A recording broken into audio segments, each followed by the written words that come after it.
Hello friends, welcome to Shiny சமையல். இன்றைக்கி நம்ம கொள்ளு வச்சு 2 ஹெல்த்தியான ரெசிபீஸ் தான் பார்க்க போகிறோம். கொள்ளு மசியலும் கூடவே கொள்ளு ரசமும் எப்படி பண்ணுறதுன்னு தான் பார்க்க போகிறோம். இந்த கொள்ளு ரசம் நம்ம செய்து சாப்பிட்டா கோல்டு இருந்தால் அது கம்மி பண்ணும். அதே மாதிரி இந்த கொள்ளு வெயிட் லாஸ்க்குமே ஹெல்ப் பண்ணும். இதை இப்போ எப்படி பண்ணுறதுன்னு பார்க்கலாம். வீடியோக்குள்ளே போக முன்னாடி நம்ம சேனலை சப்ஸ்கிரைப் பண்ணி சப்போர்ட் பண்ண எல்லாருக்கும் நன்றி. சப்ஸ்கிரைப் பண்ணாதவங்க மறக்காமல் சப்ஸ்கிரைப் பண்ணிக்கோங்க. கொள்ளு மசியல் பண்ணுறதுக்காக நான் இன்றைக்கி 1 கப் கொள்ளு எடுத்திருக்கேன். இது இந்த மாதிரி தான் இருக்கும். இதில் கல் தூசியெல்லாம் இல்லாத மாதிரி பார்த்து எடுத்துக்கோங்க.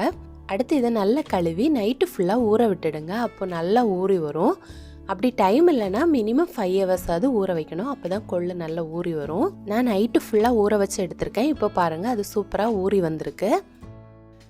அடுத்து இதை வேக வச்சு எடுத்துடலாம். நம்ம ஊற வச்ச தண்ணியை அப்படியே சேர்த்து வேக வச்சு எடுத்துடலாம். கூடவே இது வேகிறதுக்கு தேவையான அளவு கொஞ்சம் தண்ணியும் சேர்த்து கொள்ளுக்கு தேவையான அளவு உப்பும் சேர்த்து இதை வேக வச்சு எடுத்துடலாம். மீடியம் ஃப்ளேமில் 4 முதல் 5 விசிலுக்கு வேக வச்சு எடுத்துக்கோங்க. இப்போ பாருங்கள், கொள்ளை சூப்பராக வெந்து வந்திருக்கு. நல்ல சாஃப்டாகவும் வந்திருக்கு. இதில் இருக்க தண்ணியை நம்ம வேஸ்ட் பண்ண வேண்டாம். இந்த தண்ணியை வச்சு தான் நம்ம ரசம் பண்ண போகிறோம். அதனால் இந்த தண்ணியை தனியாக எடுத்து வச்சுக்கலாம். இப்போ நமக்கு மசியல் பண்ணுறதுக்கு கொள்ளு ரெடி ஆகிடுச்சு. இதை இப்போ எப்படி பண்ணுறதுன்னு பார்க்கலாம். அடுத்து ஒரு கடாய் எடுத்து அதில் 1/4 டீஸ்பூன் அளவுக்கு நல்லெண்ணெய் சேர்த்துக்கணும். கூடவே 3 காஞ்ச மிளகாயும் 1/2 டேபிள் ஸ்பூன் அளவு கொத்தமல்லியும் எடுத்து இதை லைட்டாக வதக்கி எடுத்துக்கணும். கொத்தமல்லியும் மிளகாயும் கொஞ்சம் வதங்கி வந்ததுக்கப்புறமா இதில் 1/4 டீஸ்பூன் அளவுக்கு நல்ல மிளகு, 1/2 டீஸ்பூன் அளவு ஜீரகம், இது ரெண்டையும் சேர்த்து நல்லா வறுத்து எடுத்துக்கணும்.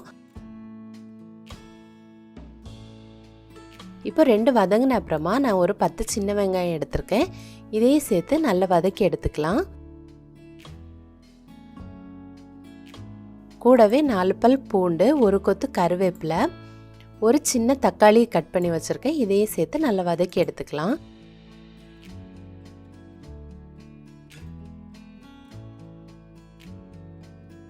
வெங்காயம் தக்காளி எல்லாம் நல்லா வதங்கின அப்புறமா நம்ம வடித்து வச்சுருக்க கொள்ளை எடுத்துக்கணும். கொள்ளு பருப்பையும் இதில் சேர்த்து லைட்டாக மிக்ஸ் பண்ணி எடுத்துக்கணும். நம்ம அடுப்பை ஆஃப் பண்ணிவிட்டு மிக்ஸ் பண்ணி எடுத்துக்கலாம். இதை நீங்கள் மண்பானையில் செய்தீங்கன்னா மத்து வச்சு நல்லா கடைஞ்சி எடுத்துக்கலாம். அப்படி இல்லைன்னா நம்ம இதை மிக்சியில் அடித்து எடுத்துக்கலாம். நான் இன்றைக்கி மிக்சியில் தான் அடித்து எடுத்துக்க போகிறேன். இந்த மசாலா நல்லா ஆறுனதுக்கு அப்புறமா நம்ம மிக்ஸி ஜாரில் சேர்த்து அரைச்சி எடுத்துக்கணும்.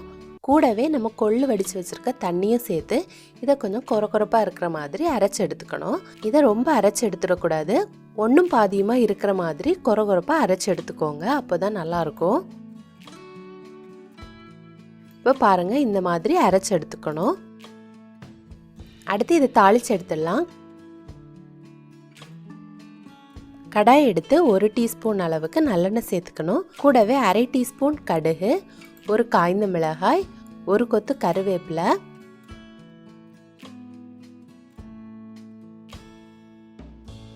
கால் டீஸ்பூன் அளவு பெருங்காயத்தூள், அடுத்து நம்ம அரைச்சி வச்சுருக்க கொள்ளு இதெல்லாம் சேர்த்து நல்லா மிக்ஸ் பண்ணி எடுத்துக்கணும். கூடவே அந்த மிக்ஸி ஜாரில் கொஞ்சமாக தண்ணி சேர்த்து அதையும் மிக்ஸ் பண்ணி இதில் சேர்த்துக்கோங்க.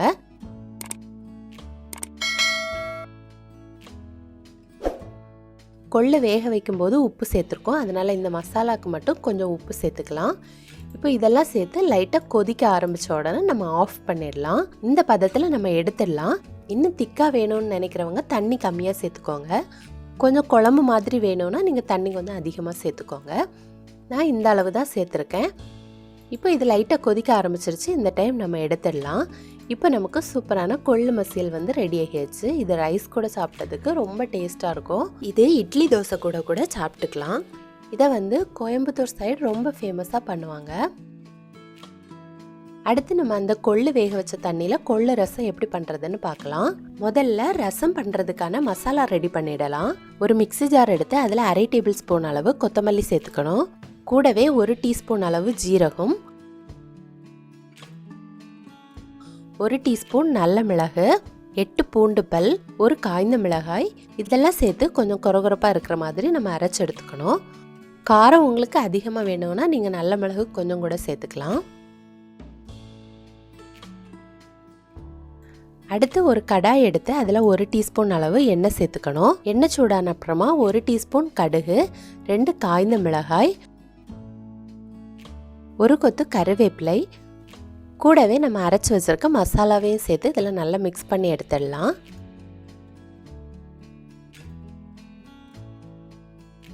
அடுத்து அரை டீஸ்பூன் அளவு பெருங்காயத்தூள் சேர்த்துக்கிறேன்.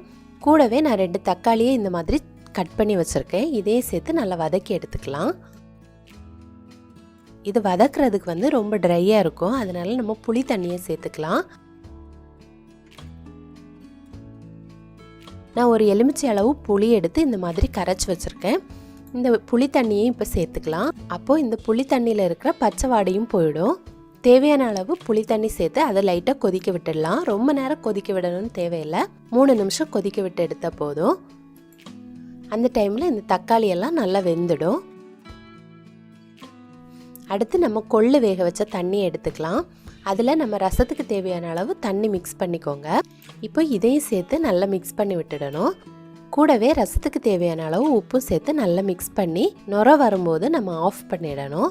ரசம் கொஞ்சம் திக்காக வேணும்னு நினைக்கிறவங்க வேக வச்ச கொள்ளு கொஞ்சம் எடுத்து மிக்சியில் அரைச்சி சேர்த்துக்கோங்க. அப்போ கொஞ்சம் திக்காக இருக்கும். இப்போ பாருங்கள், நுர வர ஸ்டார்ட் ஆகுது. இந்த டைமில் நான் நறுக்கி வச்சுருக்க 1 டேபிள் ஸ்பூன் கொத்தமல்லி தலையும் சேர்த்துருக்கேன். இதையும் சேர்த்து மிக்ஸ் பண்ணி விட்டதுக்கப்புறமா நல்ல நுர வருது பாருங்கள். இந்த டைமில் நம்ம ஆஃப் பண்ணிடலாம்.